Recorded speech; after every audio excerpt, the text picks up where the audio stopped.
Hi, meteorologist Cody Wilson, Denver and Front Range weather. It is just after 1 o'clock here on March 12th, 2024, doing an impromptu live video to give you guys some forecast updates based on the forecast model data I've seen overnight and into this morning. And it's great to see you guys. Hello, hello.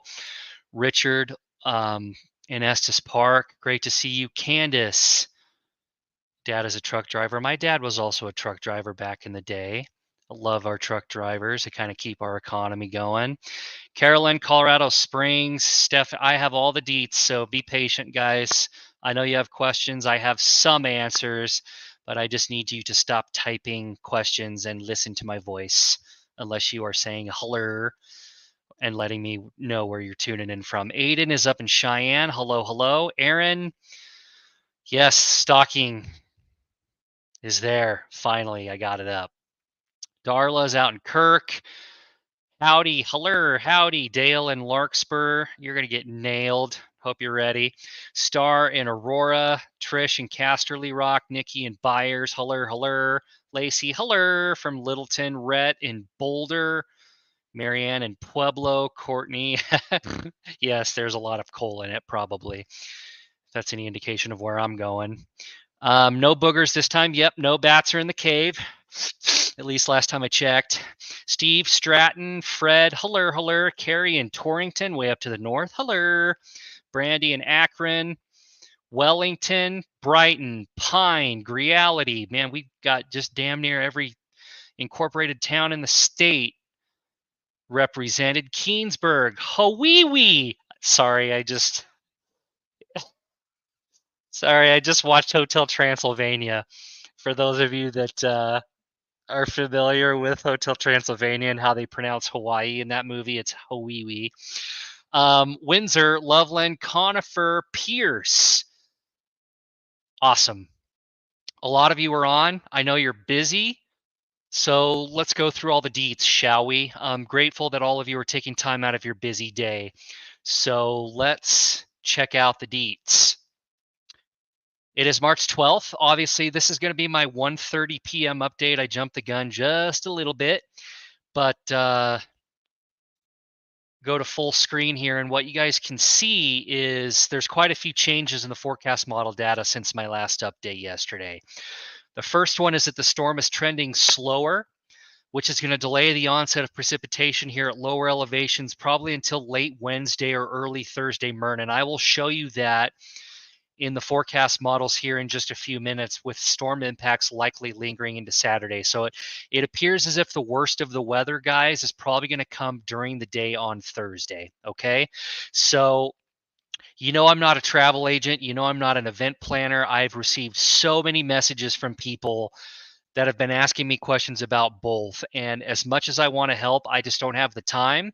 I need to protect my time for the greater good of the group. So unless it's a question specifically geared towards something I have not already addressed in my forecast, please do not ask me questions about travel or your flights.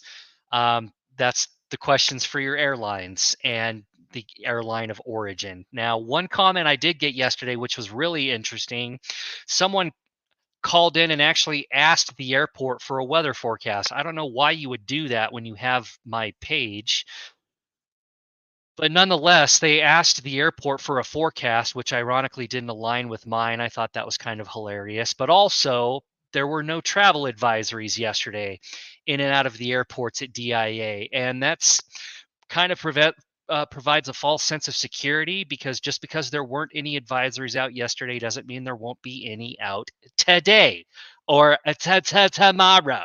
Okay. All right, that's all I have to say about that. For the greater good, Stephanie Ford Hot Fuzz is one of my favorite movies ever. For the greater good. How could you say this is for the greater good? The greater good. All right, I'm going to go off on tangents and not be able to stop. Let's get back to the forecast. All right, storm is trending slower. I already talked about that. Next bullet point, the storm track is coming in a little bit farther south. So what that does is this moves the heavy snowfall out of the Nebraska panhandle and further south and east. Okay? This is probably going to, like I said, move a lot of the precipitation out of the Nebraska Panhandle. Now, this is assuming that the forecast models verify right now and that the track does not change. Obviously, if the track changes again, we throw a wrench in the engine, we have all sorts of complications. Okay? Peyton Panhandy. It's Nebraska Panhandy. You guys cracked me up. You guys came spicy today. All right. Heavy snowfall, snurfall is going to target the mountain locations, especially the Continental Divide, the foothills west of I-25, getting above 6,000 and 7,000 feet. Palmer Divide, there's going to be sharp gradients and accumulation that are likely across the Denver metro, with amounts going down the further north and east you get away from the city. I will show that to you guys in the maps here in just a second. Be patient with me. I'll show you some more data. And then there's probably going to be sharp gradients and accumulation likely in Colorado Springs, with amounts going down the further south you travel. And the banner's covering that up, but what that says is the further south you travel away from Colorado Springs and down into the donut hole in Pueblo County. Okay, so we'll go back to that. I'll go to my next slide. So I really want to make a strong emphasis about this in particular. So many of you are fixated on exact snowfall amounts. Stop it. Take your wrist, slap it, stop it. Stop fixating on exact amounts and start thinking about probabilities. And I'm going to show you what I mean here in just a second. So here in the background, you're going to see this beautiful, colorful map. Everybody go, ooh, ah, ooh, ooh. Okay. And you're going to see a bunch of these numbers. That actually corresponds to potential snowfall accumulation. This is a forecast model blend. So if you took all of the data, threw it into a blender, made a cute little shake, threw a little alcohol in it, some booze, Bailey's, whatever, put a little cherry on top, a little bow, and gave it to me as a shake, this is what we got. And you can see there's some pretty impressive numbers for the Denver Metro. There's a 12 there at the airport, a 16 out here by, I'm going to say that's Cherry Creek Reservoir, a 20 over, what's that, Parker, going from Arapahoe County down into Douglas County. There's a 20 out here on the border of Douglas and Elbert County. And obviously we get into some higher totals here in the foothills in Jefferson County, northern parts of Park County, Clear Creek County, Gilpin County, Boulder County, and the foothills of Larimer County as well. Again, this is just a model blended average, okay? These are giving you exact numbers. I don't like doing that. Let's talk about probabilities. That's on the next page. So let me get my ugly mug out of the way. Let me give you some examples. What is the probability that Denver gets up to a foot of snow? Pretty good. What's the probability that Denver gets over a foot of snow? Decent. The probability that Denver gets up to 2 feet? Very low, but it's not zero. Okay? This depends on the track. What is the probability that Fort Collins, Loveland, and Greeley gets up to 3 inches of snow? Very low. Sorry. Keep bitching. It's not going to change anything. The probability that Fort Collins, Loveland, and Greeley gets up to 6? Virtually zero. Sorry. Again, keep bitching. Not going to change anything. The probability that up to 2 feet falls on the Palmer Divide? Pretty good. So Casterly Rock, Larkspur, Palmer Lake, what else is up there? Monument, Glen Eagle, Black Forest, anywhere between Colorado Springs and Denver. If you're on the Palmer Divide at and above 6,000 feet, you're going to get nuked. All right, let's go back. What is the probability that up to 3 inches of snow falls in Pueblo? Very low. Sorry, donut hole. Guys, you're asking questions. I'm trying to give you answers. Stop asking questions. I cannot read through all the questions. I have a lot of stuff to get through in a very short period of time, and you guys lead busy lives. The probability that up to 6 inches of snow falls in Pueblo, virtually zero. Sorry. The probability that up to 2 feet of snow could fall in the foothills above 6,000 feet, pretty good. So all of you that are asking me questions and you're in the foothills and you're above 6,000 feet, I just answered your question. Let me read it again. The probability that up to 2 feet of snow could fall in the foothills above 6,000 feet is pretty good. So if you don't know if you're above 6,000 feet, Google is free. Let's go back to the map. Probability that Cheyenne gets at least 6 inches of snow, pretty decent. The probability that Cheyenne gets more than 6 inches of snow, low, but not zero, okay? The probability that the Raton Mesa gets at least 6 inches, pretty good. But, you know, the probability that the Raton Mesa gets at least a foot of snow is low, but not zero.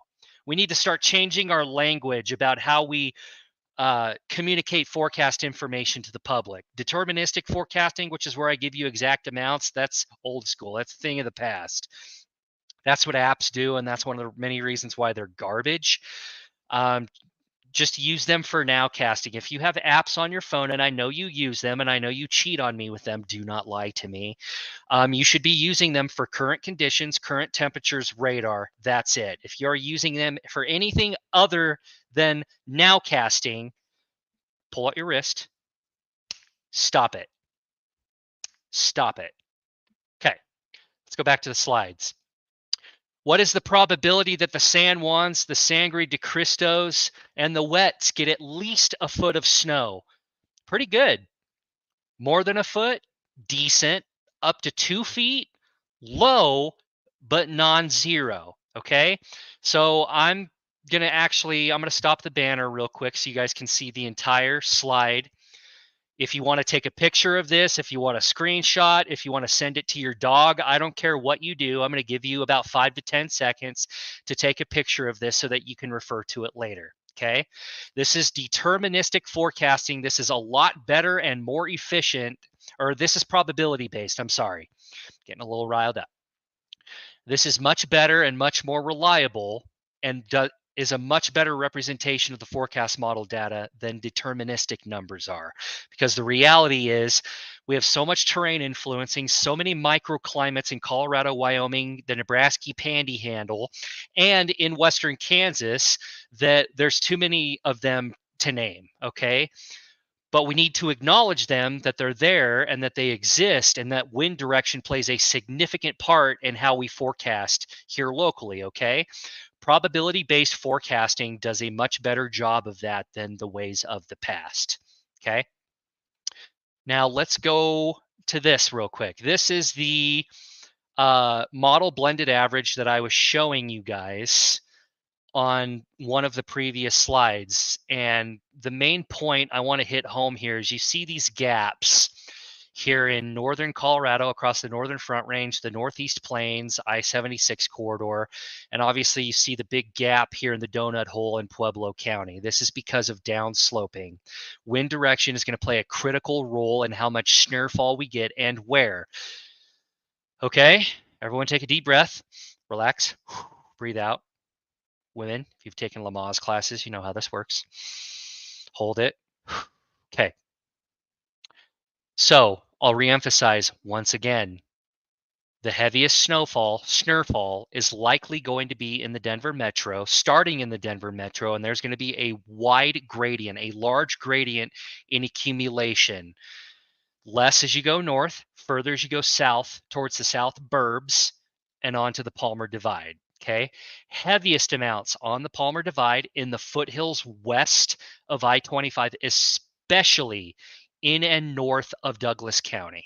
Okay, Douglas County, Park County, Jefferson County, Clear Creek County, Gilpin County, Boulder County, Larimer County. Are you in any of those counties I just mentioned? Yes, check mark. Are you at and above 6,000 feet? Yes, check mark. Okay. This applies to you. See, this is so much fun when you learn how to listen. Reading comprehension is a real thing.